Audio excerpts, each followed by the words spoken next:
দর্শক, প্রথম দফায় সংসদ বসার পরে 12ই মার্চ সংসদ বসার পরে আমরা দেখেছিলাম যে 2 দিন সংসদ চলার পরে সংসদের অধিবেশন স্থগিত করা হয়েছিল। এরপরে আমরা দেখলাম 29শে মার্চ শুরু হলো।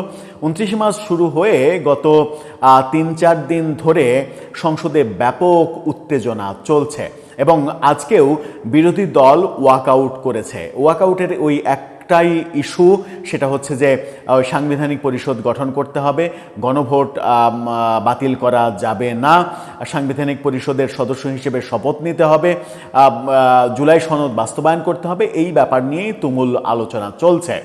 এই ব্যাপারগুলো নিয়ে যখন আলোচনা চলছে তখন 72-এর সংবিধান ছুঁড়ে ফেলা নিয়ে তীব্র উত্তেজনা দেখা দিয়েছে। আমরা দেখেছি আন্দালিব রহমান পার্থ এবং হাসনাত আবদুল্লাহরা বিতর্কে জড়িত হয়েছেন এবং সেখানে দাবি করা হয়েছে যে 72-এর সংবিধান বেগম খালেদা জিয়াও ছুঁড়ে ফেলতে চেয়েছিলেন। আমরা একটু জানবো 72-এর সংবিধান বেগম খালেদা জিয়া সত্যিই ছুঁড়ে ফেলতে চেয়েছিলেন কিনা, পাশাপাশি এই যে 72-এর সংবিধান ছুঁড়ে ফেলা, জুলাই আন্দোলন বাস্তবায়ন করা, জুলাই আন্দোলন আসলে কি জন্য হয়েছিল, 72-এর সংবিধান জেনজিরা কেন চায় না, জুলাই আন্দোলন কি সত্যি সত্যি মুক্তিযুদ্ধের বিরুদ্ধে করা হয়েছিল কিনা, কোন ক্ষমতা বলে কে কি করছে, এগুলো নিয়ে বেশ কিছু প্রচারণা তৈরি হয়েছে। সেই প্রচারণাগুলো নিয়ে আলোচনা করে বোঝার চেষ্টা করব প্রকৃত সত্যটা আসলে কি। থাকবেন পলিটিক্স টিভির নিয়মিত আয়োজনে।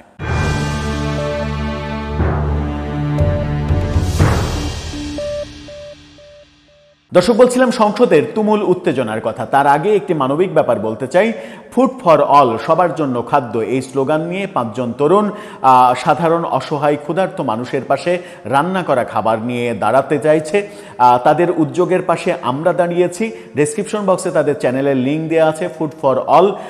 অন্তত পক্ষে তাদের চ্যানেলটি সাবস্ক্রাইব করে এই মানবিক কাজে অনুপ্রেরণা দেবেন, যেন এই মানবিক বার্তাটা 18 কোটি মানুষের গণ্ডি পেরিয়ে সারা বিশ্বব্যাপী ছড়িয়ে পড়তে পারে।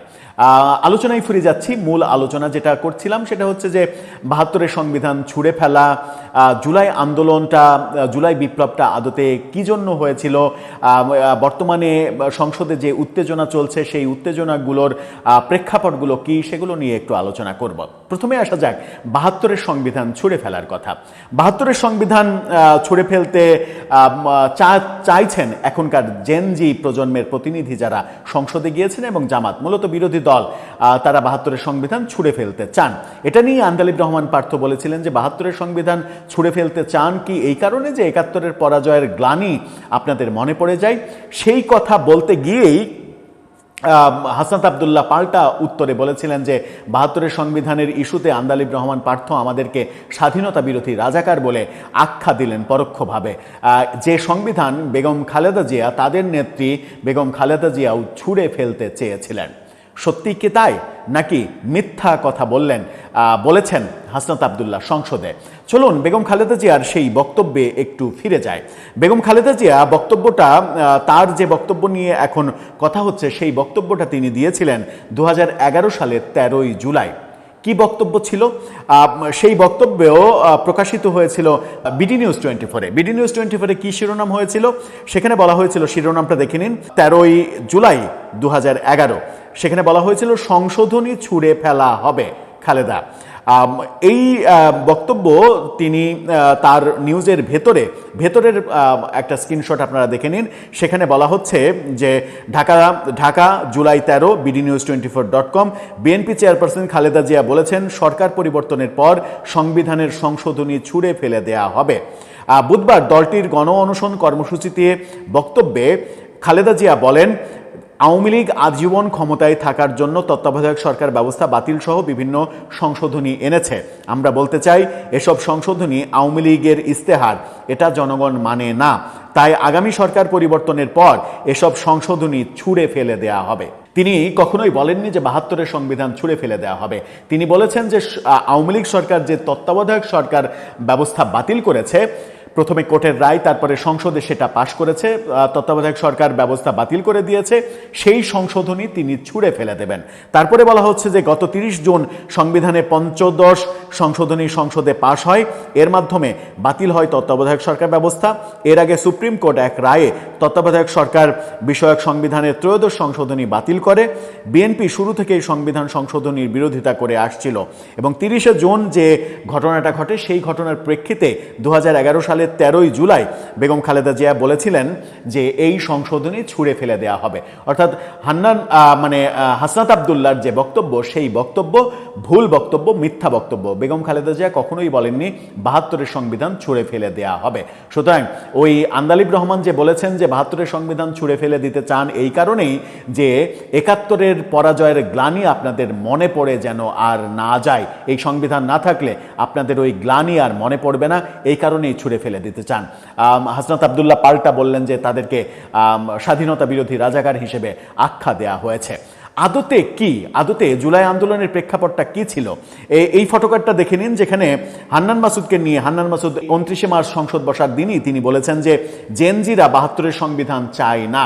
হান্নান মাসুদ এই কথা বলেছিলেন। তার অনেক আগে ওসমান হাদি, যিনি মৃত্যুবরণ করেছেন, হত্যাকাণ্ডের শিকার হয়েছেন, সেই ওসমান হাদি প্রকাশ্যে বলেছিলেন মুক্তিযুদ্ধের আদর্শের বিরুদ্ধেই 24-এর জুলাই আন্দোলন হয়েছে। মুক্তিযুদ্ধের আদর্শের বিরুদ্ধেই 24-এর জুলাই আন্দোলন হয়েছে। আদতে কি সেটা? যদি সেটা ধরে নেওয়া যায়, মানে সেই ধারাবাহিকতায় হান্নান মাসুদ যখন বলছেন 72-এর সংবিধান জেনজিরা চায় না, পুরো জেনজি প্রজন্মকে মুক্তিযুদ্ধের আদর্শের বিরুদ্ধে দাঁড় করানোর যে চেষ্টা, এই চেষ্টা কি চেষ্টার মাধ্যমে কি আমরা এটা ধরে নিতে পারি যে 24-এর যে আন্দোলন, সেই আন্দোলনটা মহান মুক্তিযুদ্ধের বিরুদ্ধে আন্দোলন ছিল এবং মুক্তিযুদ্ধকে ভুলিয়ে দিয়ে যেন 24-কে উপরে তোলা যায়, 24-কে নিয়ে সব থেকে বেশি কথা বলা যায়, সেই প্রয়াসই এখন অনেকের মধ্যে দেখছি। সেটাই কি বাস্তবতা? কিন্তু আমরা সেই বাস্তবতা মানতে চাই না, স্বীকার করতে চাই না এই কারণেই যে 24-এর যে আন্দোলন, শেখ হাসিনার সরকার বিরোধী যে আন্দোলন, পরবর্তীতে যেটা সরকার পতনের আন্দোলন হলো, কোটা আন্দোলন থেকে শুরু, যদিও এখন আবার নতুন করে ওই জুলাই যোদ্ধা কোটা শুরু হয়েছে, অর্থাৎ কোটা বিরোধী আন্দোলন, এগুলো পুরোটাই প্রতারণা ছিল। পরবর্তীতে সরকার বিরোধী আন্দোলন যেটা হলো, সেই আন্দোলনে কিন্তু দেশের আপামর জনগণ অংশগ্রহণ করেছে। সেই আপামর জনগণ, দেশের বেশিরভাগ জনগণ এখনো, আমি ব্যক্তিগতভাবে বিশ্বাস করি, দেশের অন্তত 80-90% মানুষ এখনো মুক্তিযুদ্ধের আদর্শকে লালন করে, বিশ্বাস করে, ধারণ করে। তারা কখনোই 24-এর আন্দোলনটাকে মুক্তিযুদ্ধের আদর্শের বিরুদ্ধে আন্দোলন, ওসমান হাদি যেটা বলেছিলেন, সেটা তারা মেনে নেবে না।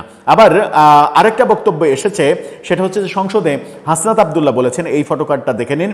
হাসনাত আবদুল্লাহ বলেছেন যে, প্রশ্ন করেছেন কোন ক্ষমতা বলয়ে বিএনপির বর্তমান আইনমন্ত্রী আসাদুজ্জামান অ্যাটর্নি জেনারেলের দায়িত্ব পালন করেছিলেন। অর্থাৎ তর্ক বিতর্কের এক পর্যায়ে তিনি বলেছিলেন যে অ্যাটর্নি জেনারেল কোন ক্ষমতার বলয়ে হয়েছিলেন।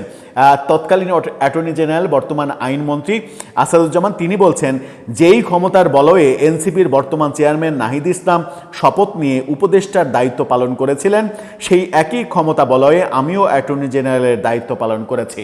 অর্থাৎ এই কথার যুদ্ধ সংসদে জমে উঠেছে। আজকে আমরা দেখলাম যে বিরোধী দল ওয়াকআউট করেছে এবং সরকারি দল থেকে স্পষ্টভাবে বলে দেয়া হয়েছে যে সংবিধান জুলাই সনদ বাস্তবায়ন আদেশ এবং বাস্তবায়ন আদেশের একটা জায়গায় যে সাংবিধানিক পরিষদ গঠন, 180 দিনের যে রেস্ট্রিকশন, এই ব্যাপারগুলো সংবিধানের উপরে কর্তৃত্ব স্থাপনের মতো। এটা এক ধরনের প্রতারণা, যেটা আইনমন্ত্রীও বলেছেন এটা প্রতারণা।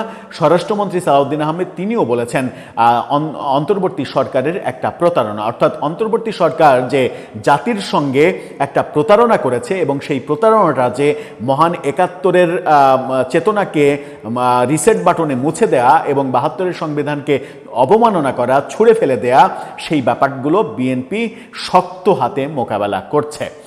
বেগম খালেদা জিয়ার নামে যা বলা হচ্ছে 72-এর সংবিধান তিনি ছুঁড়ে ফেলতে চেয়েছিলেন, সেটাও মিথ্যা প্রোপাগান্ডা, যেটা 2011 সালের 13 জুলাই বিডি নিউজ 24-এর রিপোর্ট অনুযায়ী আপনাদেরকে বলে দিলাম। দর্শক, আপনার মতামত এ ব্যাপারে জানিয়ে লিখতে পারেন আমাদের কমেন্ট বক্সে।